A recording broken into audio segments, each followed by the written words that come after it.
Selamat pagi, Assalamualaikum warahmatullahi wabarakatuh. Ketemu lagi dengan saya Bapak Adi Pusakwa untuk mata pelajaran prakarya kelas 8. Di sini Bapak akan menyaksikan atau mengarahkan sebuah video pembelajaran yang nanti akan anak-anak gunakan sebagai media untuk kegiatan pembelajaran di rumah. Terima kasih.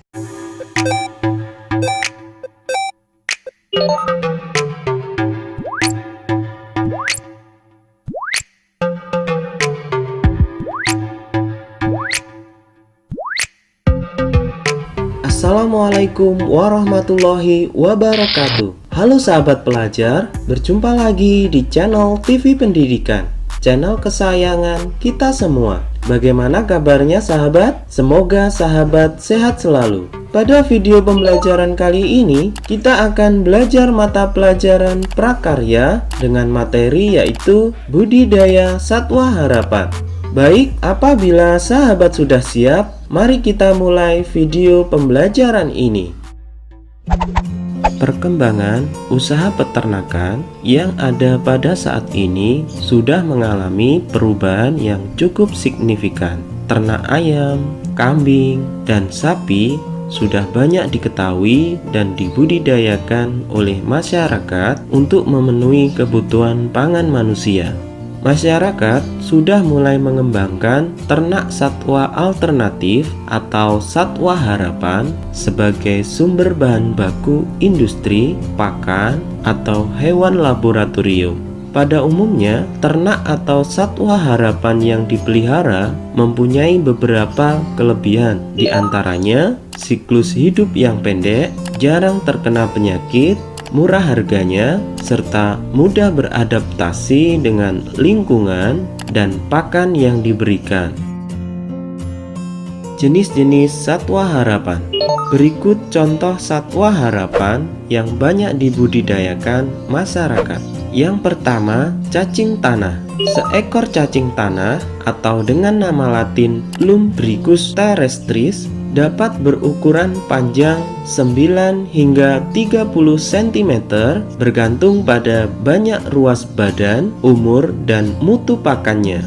Cacing tidak punya tangan, kaki, ataupun mata. Di dunia ini ada sekitar 2.700 jenis cacing tanah. Cacing dapat hidup jika tersedia oksigen, air, pakan, dan suhu yang cocok.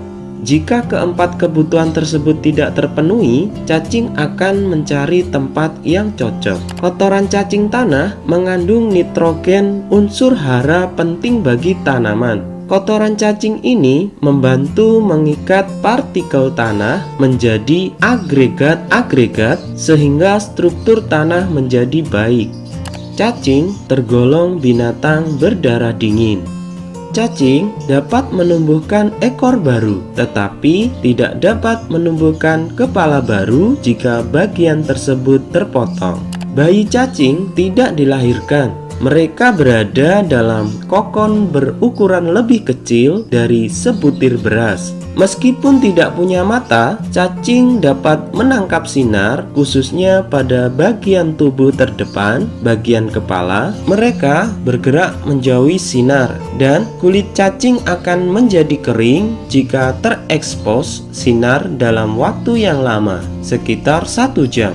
Jika kulit cacing kering, ia akan mati. Cacing tergolong binatang hermaprodit atau berkelamin ganda. Setiap cacing mempunyai organ jantan maupun betina.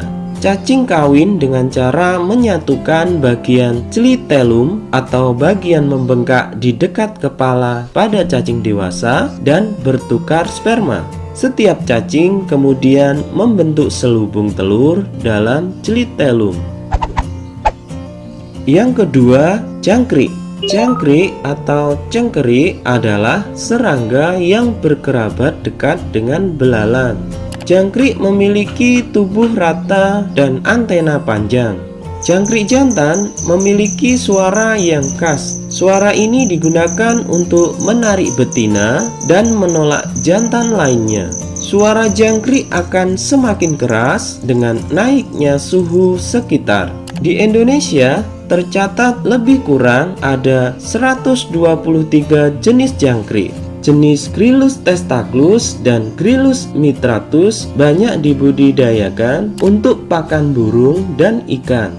Menurut keyakinan yang berkembang di masyarakat, burung yang makan jangkrik akan rajin berkicau, dan ikan arwana yang makan jangkrik maka tubuhnya akan menjadi indah berkilau. Di habitat aslinya, jangkrik hidup aktif di malam hari. Kegiatan makan, mengerik, dan kawin dilakukan di malam hari. Oleh karena itu, lingkungan budidaya jangkrik dibuat gelap agar jangkrik terus melakukan aktivitas. Pada siang hari, jangkrik mencari perlindungan di lorong atau lubang tanah, di bawah batu, atau di bawah tumpukan material seperti genteng, kayu, dan material lainnya. Makanan jangkrik di alam bermacam-macam. Jangkrik adalah pemakan tumbuhan seperti krokot dan tanaman pertanian seperti tanaman sayuran dan palawija. Jangkrik lebih menyukai bagian tanaman yang muda seperti daun dan pucuk tanaman. Lama siklus hidup jangkrik bervariasi menurut jenisnya. Untuk semua jenis, umur jantan lebih pendek dibanding dengan umur betina. Sebagai gambaran, umur jantan dewasa jenis Gryllus mitratus hanya berumur 78 hari, sedangkan umur betina dewasa dapat mencapai 105 hari. Ukuran tubuh jangkrik betina lebih panjang dibanding ukuran tubuh jantan. Yang ketiga, lebah madu. Lebah madu termasuk serangga sosial yang hidup berkoloni. Setiap lebah mempunyai tugas khusus yang sangat penting bagi kelangsungan hidup koloninya.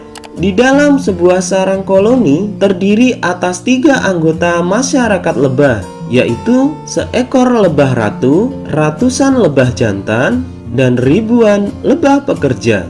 Setiap jenis lebah memiliki ciri fisik dan tugas yang berbeda-beda.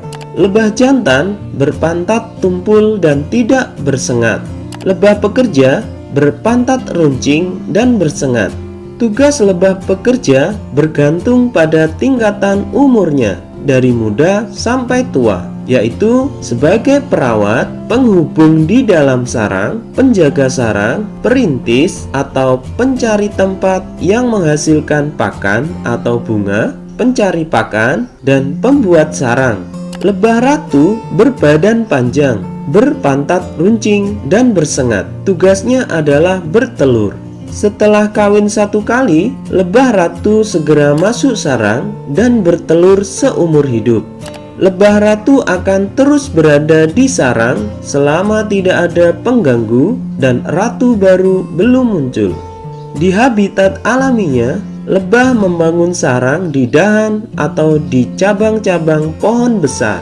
Sarang bagian atas untuk menyimpan madu dan bagian bawah untuk mengerami telur.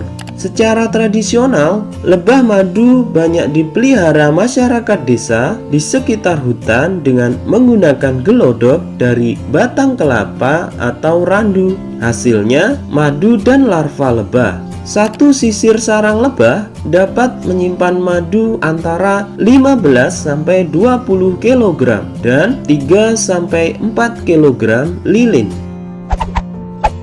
Yang keempat, ulat sutra.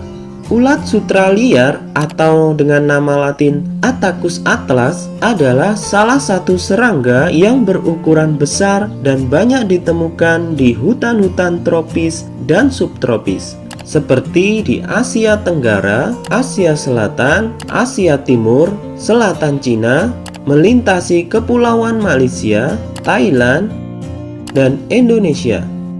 Attacus atlas termasuk hewan polyvoltin. Artinya, hewan ini dapat hidup sepanjang tahun dan termasuk serangga polifagus yang dapat hidup pada 90 golongan tumbuhan yang bisa dimakan oleh larva. Attacus atlas merupakan hewan yang mengalami metamorfosis sempurna. Nah, bagaimana sahabat? Sudah paham ya kira-kira mengenai materi kita kali ini? Apabila sahabat masih ada yang belum paham, kalian dapat memutar ulang video pembelajaran ini. Baik, sekarang saatnya kita masuk dalam penugasan. Setelah tadi kita belajar mengenai budidaya satwa harapan, sekarang coba kalian kerjakan tugas berikut ini untuk melatih dan meningkatkan pemahaman materi. Baik, kita akhiri ya video pembelajaran kita kali ini. Apabila di antara sahabat ada yang belum jelas atau belum paham, silahkan bisa bertanya pada kolom komentar di bawah ini. Nanti akan kita jawab. Terima kasih sudah belajar bersama channel TV Pendidikan. Semoga video pembelajaran ini dapat bermanfaat dan dapat menambah ilmu pengetahuan kita semua. Terima kasih. Wassalamualaikum warahmatullahi wabarakatuh. Terima kasih kepada anak-anak yang telah menyaksikan video. Tetap semangat belajar di rumah, tetap jaga protokol kesehatan. Yang paling penting adalah ingat selalu di rumah dan yang pastinya mengerjakan tugas dengan baik. Ucapkan Assalamualaikum warahmatullahi wabarakatuh.